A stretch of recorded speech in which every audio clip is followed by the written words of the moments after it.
சின்ன வயசுலேருந்து அவர் பார்த்துட்டு இருக்காரு.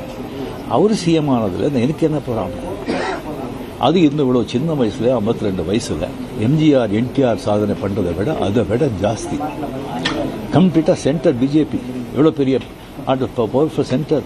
இங்கே 2 பெரிய கட்சிகளை எதிர்த்து தனி ஆளை வந்து ஜெயிச்சிருக்காங்க. அது நம்ம சினிமா இண்டஸ்ட்ரியிலிருந்து.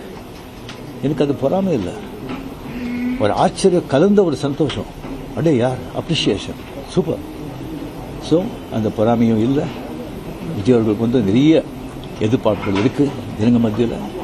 டெஃபினட்டாக அந்த எதிர்பார்ப்பெல்லாம் அவரை சந்தித்து மக்கள் நல்லது செய்வாங்கங்கிற நம்பிக்கை எனக்கு இருக்குது. அவருக்கு அதிக வாழ்த்துக்கள். உங்க ரசிகர்கள் என்ன சொன்னாங்கன்னா, நீங்க கட்சி ஆரம்பிச்சா நீங்க சிஎம் ஆயிருக்கலாம், கால சூழ்நிலை ஆகலன்னு ஒரு வருத்தப்படுறாங்க. சில பேர் சொல்றாங்க நான் வந்து அரசியலுக்கு நான் வரலைன்னு சொல்லி ஒரு 3 பேஜுக்கு வந்து கம்ப்ளீட்டா அறிக்கை வந்து எதுக்கு என்ன ஆச்சுன்னு சொல்லி கிளியரா நான் சொல்லியிருக்கேன்.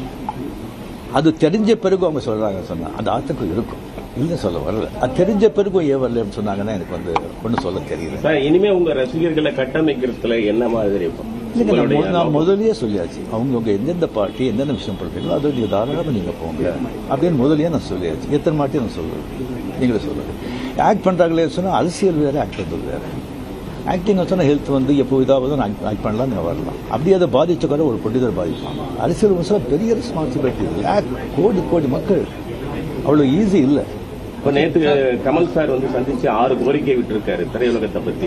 நீங்க வந்து சிஎம் சந்திச்சு திரையுலக பத்தின கோரிக்கைகள் ஏதாவது முன்வைக்கிறதுக்கு ஐடியா இருக்கா? இல்லைங்க, இப்போ வந்து சினிமா இண்டஸ்ட்ரியிலேருந்து நடிகர் சினிமா போயாச்சு, ப்ரொடியூசர் கவுன்சில் பார்க்க போறாங்க, கமலும் போயாச்சு.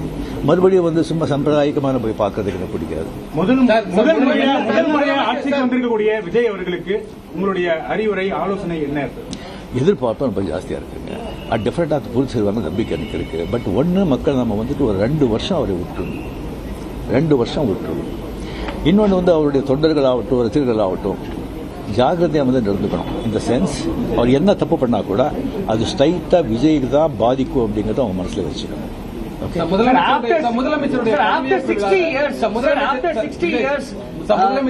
நான் திராவிடியன் பார்ட்டி வந்திருக்காங்க, ஒரு திராவிட கட்சி இல்லாத ஒரு கட்சி வந்து தமிழகத்தை ஆடுறாங்க. இது என்ன மாதிரியான இம்பாக்ட் கிரியேட் பண்ணணும்? சரிங்க, ஒரு 60 ஆண்டுகள் பார்த்துட்டாங்க, ஒரு மாற்றம் தேவை. அந்த மாற்றத்துக்கு கரெக்டாக வந்து விஜய் வந்தார்.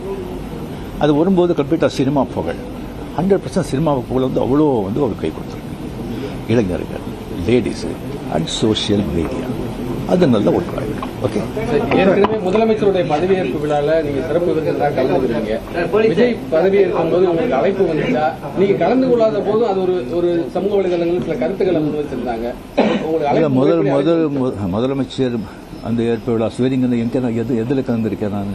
என்ன எதுலயும் கிடையாது. சிறப்பு உங்களுக்கு அழைப்பு வந்துருக்கு, இன்னும் ஸ்வேரிங்கே பண்ணலைங்க. அது அழைப்பு நான் வந்து 96 தான் கலைஞர் இருக்கும்போதே நான் வந்து அப்போ நான் போகல. 15 டேஸ்க்கு அப்புறம் நான் வெளியே போயிருந்தேன். 15 டேஸ்க்கு அப்புறம் வந்த பிறகு கலைஞர் சார் கேட்டார், உங்களை பார்க்கணும், நான் வரட்டா நீங்கள் வரீங்களா? ஐயோ நானே வரேன்னு சொல்லி அவர்கிட்ட போய் நான் வாழ்த்துக்கள் சொன்னேன். அப்படி நேரடியாக வந்து மக்கள் வந்து மாற்றம் வேணும்ன்றதை இந்த தேர்தல் மூலியமா உணர்த்திருக்காங்க. 2001 நீங்க தேர்தல் கட்சி வச்சிருந்தா வெற்றி பெற்றலாம் என்ற ஒரு சொல்லப்படுகிறது. அது வந்து தவறு விட்டுமோன்னு நினைக்கிறீங்களா? இல்லை, 100% வெற்றி பெற்றுப்பாங்க, அதில் டவுட்டே கிடையாது. பட் ஆனால் அந்த பஸ் மிஸ் பண்ணிட்டீங்கன்னு நினைக்கிறீங்களா? வேறு கொஸ்டின் சார். இந்தியா லெவலில் இருக்கக்கூடிய பிஜேபி தமிழ்நாட்டில் வந்து ஏன் ஒரு சீட்டு வருது, என்ன காரணம் சார்? சார், நான் அதுக்கெல்லாம் நான் சொல்லுவேன். Okay, my heartily congratulations to Vijay. And definitely a lot of expectation is there for people. Definitely, I hope, I wish he will fulfill that. Thank you. ஒரே ஒரு விஷயம் தான்.